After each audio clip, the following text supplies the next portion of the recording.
certainly for a percentage of the payers and providers, the opportunity they're going to be faced with is that to be acquired or consolidated out of the market. And we see that happening already. We've seen that in the past. Think about DRG. If you go way back, 9,000 owners and operators of hospitals. We implement DRG, 30% of them go out of the market. Over time, consolidated 30% of the owners and operators. We get down to about 6,000, about 5,500 down. My expectation by the end of the decade is that number could be as low as 2,500. We're not losing any beds. The buildings aren't going away. What's happening is the ownership is changing, and it's changing because there are organizations that understand how to turn chaos into opportunity, and there are organizations that don't. Look at Stewart in the Boston market. What a fascinating organization. They basically go out and they acquire non-performing hospitals by assuming they're dead. Now that's not 100% of what they pay, but in most cases it's more than 50. They go in and they improve the quality of the processes in that facility to a point where it becomes cash flow positive. They work with the receivers to restructure the debt so they can make those payments out of that positive cash flow. They have a group of really talented process quality people that they've picked up from GE and a couple of other firms. And they go in there and they very aggressively try to turn this around, and typically they can do it within 6 months. And now they've taken a facility and they've made it cash positive and they're paying off the receivers. And yet they acquired this pretty much for nothing but the promise that they would fix it. Brilliant business model. Kind of from zero to the second largest health system in Massachusetts, very quickly. 14,000 employees now, no end in sight. Okay, now they've gone out and they've partnered with Tufts and they've created a bundled offering, significantly less expensive than standalone payer offerings in the Boston market. But a requirement of it is you have to go to a Steward facility for care. Gee, this sounds familiar, huh? Anyone getting this sense of deja vu?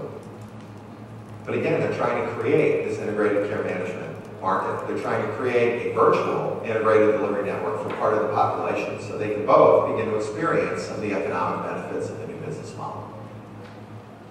Really interesting. But the challenge is, you might not work for a Steward, you might not work for a Kaiser, you might not work for a Pittsburgh, you might not have an aggressive, forward-looking 5-year plan about how you're going to turn this particular chaos into opportunity. Instead, what you have is an understanding that the marketplace is going through this transition. You have this belief that you have to do something to help your institution prepare for it. But you probably have a lack of clear guidance in terms of exactly what it is you're expected to be able to provide or support several years in the future. So how do you hedge your bets here? How do you make investments for an uncertain future? Well, the first is you have to begin to kind of understand this arc. All right, and if you really follow this, meaningful use to connected health to accountable care, a path begins to emerge. And it's not a path to a specific destination. Maybe you could think of this as just a path west. You know, if we think back maybe to the early 19th century, we knew we wanted to go west. We weren't really sure where we were going to wind up. Plains, Rockies, Pacific Coast. We were going to go west. To go west, we needed certain things. And I think we see very similar aspects in health right now. Doesn't really matter where on that continuum of 4 or 5 different options your organization winds up from an accountable care perspective. What matters is that you've begun to prepare the organization technically to make that journey. Because the new world is a complicated place. Lots of new capabilities that we need to begin to offer. Lots of new integration, analytics, and new ways of interacting with new audiences, patients, physicians, allied professionals, other providers.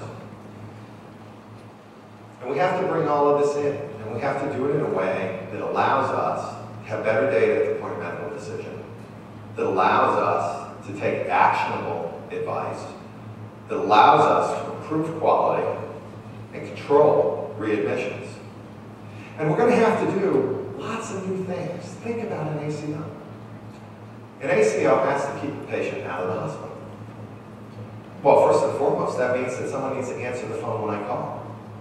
I can't get a voice message that says, and if you're sick, go to the emergency room. And yet, how often does that happen?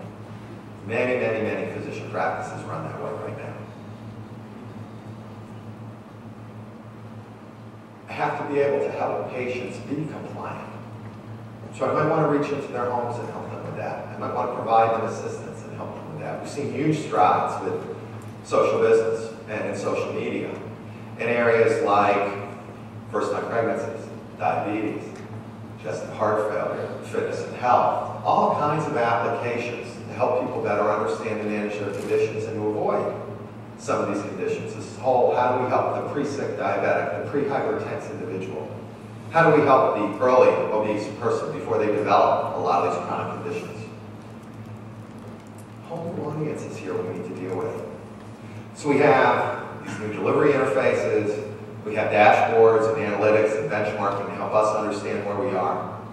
And under the ACO model, we all have a shared goal. Okay, we have performance metrics at the end of the quarter. If we make them, we share in the upside of that. And if we don't, we didn't get a bonus that quarter. Well, for those of you that have bonus employees, you know that once an employee gets that bonus a couple times, when they don't get it, it doesn't feel like they didn't get a bonus. They feel like they took a pay cut. So it's a big deal. And organizations are going to get used to that money. They're going to get used to receiving it. They're going to get used to sharing it with their physicians and their partners. And when we don't get it, it's going to be a big deal. So analytics and managing this through an aggregated set of data in the exchange is going to become a big deal. And then finally, the whole financial, operational, and clinical side of the house. Talking about is cloud as an architectural principle, cloud as an infrastructure organizing metaphor, if you will, and private cloud. So what do we mean when we say private cloud? What we're really talking about is commodity hardware running many, many virtual machines, accessing what's typically a virtualized storage capability, where we get tremendous agility and we get very linear scalability from an investment perspective. It really isn't that different than what we do today from a CPU cycle and terabyte perspective. It's very different from an ownership, a deployment, and scalability perspective. So a couple of things change here pretty dramatically then. If we're not investing capital, okay, if we're buying these things as services, we can buy more on a month-to-month basis. All right, we're not making this one big investment and then chewing it down and making another one. Okay, we're moving from CapEx to OpEx. Okay, instead of investing capital, we're spending operating. Lots of organizations are finding they have to do that simply to cover the waterfront right now. There's so much that needs to change. There's so much that needs to be done. You fight with ICD-10, you fight with meaningful use, there's not a lot of money left, and yet you still got all this other stuff to do. Well, if we can move from CapEx to OpEx, we can increase leverage. We can also increase agility because we're not tied to mistakes we might have made 2 or 3 years ago. Because we didn't make a mistake 2 or 3 years ago. We made the best selection we could make with the data we had. And then the business model changed. So I'm telling you, the business model is going to change on an almost annual basis for the next decade. So capital investment, something you should think long and hard about. Let's try it with OpEx. Let's get a service provider in here. Let's run a pilot. Let's create a program that produces some meaningful results. And once we realize it's worth investing in, then let's figure out how we want to own it. And I think, for all I've read and written and seen on the cloud, to me, the part that gets short shift is not the flexibility it creates technically, it's not the linear scalability, it's not the ease of ownership. It's the financial model of it. It's the flexibility that it creates financially. That we can change the ownership model of the technology without changing the technology itself.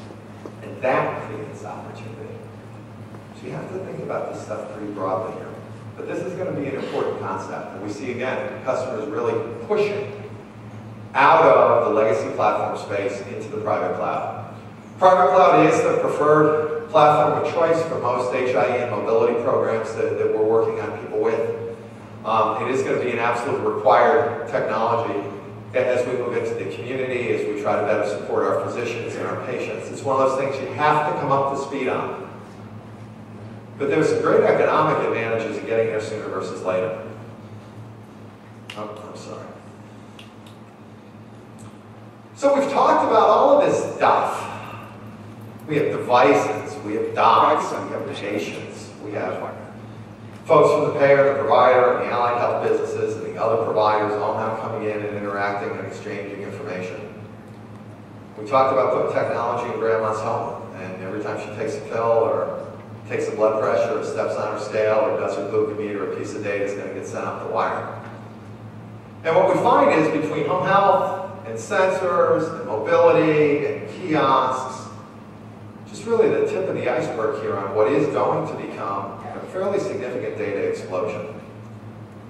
And it's not just out in the market, it's in the inpatient facility as well. Think about medical imaging. Think about radiology. Think about all the tariffs that we're throwing at that problem right now. And we haven't even begun to talk about genomics and what we might do with that aspect of translational medicine here. I did a panel a couple weeks ago at the Connected Health Symposium, and there were a number of folks from the Harvard genetics program there, and we talked to them about what were they doing in terms of IT platforms for genomics. How much data were they manufacturing? And the Broad spins out about 10 tera of new genomic data a day. A day. Now, they're not buying 10, so for all of you hardware vendors in the audience salivating, they're not buying 10 tera of hardware a day. But they're producing 10 tera of new health information every day. Now, luckily, once we have a fully evolved genomic record, we can compress it. We don't need to keep all that intermediate work product. That 10 tera shrinks down pretty dramatically. But we haven't even begun to talk about that. And I think, you have to consider that, at least in some patients, with some maladies, that's going to become an important part of the record.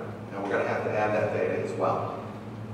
We use the term big data to talk about this, and big data is, again, one of those challenges that every institution is going to have to come to grips with over the next few years. And again, it really doesn't matter what the business model is. You're going to have to come to grips with this. If you're going to make better business decisions, if you're going to deliver better quality, if you're going to do better economically, it's going to become as a result of using and exploiting data, not ignoring it. Another great reason to look at cloud. Expensing, or buying storage as a service, especially tiered storage in a cloud environment, much less expensive than building a raised floor and buying your own disk. Wonderful opportunity to think about here. And again, this is back to my Edison analogy. Okay, we've only just begun to think about what we're going to do with this information. We have a couple of key applications, a couple of interesting choices out there in the market today. There are thousands of different things that we'll be able to do with this information. Diagnostic, therapeutic, economic. Just beginning to explore those opportunities now. And we see this with storage investments, and a lot of the providers we're working with are actually struggling to figure out where they're going to put the storage. They're, literally out of race floor. They're under pressure to give up some of that floor. I'd really like to create revenue-producing therapeutic program areas for that. Give me back half the data center so I can have a new cath lab. Give me back part of that storage farm so I can, create a new rehab facility, a new surgical suite, a new operating theater. And yeah, storage budgets continue to increase pretty dramatically here.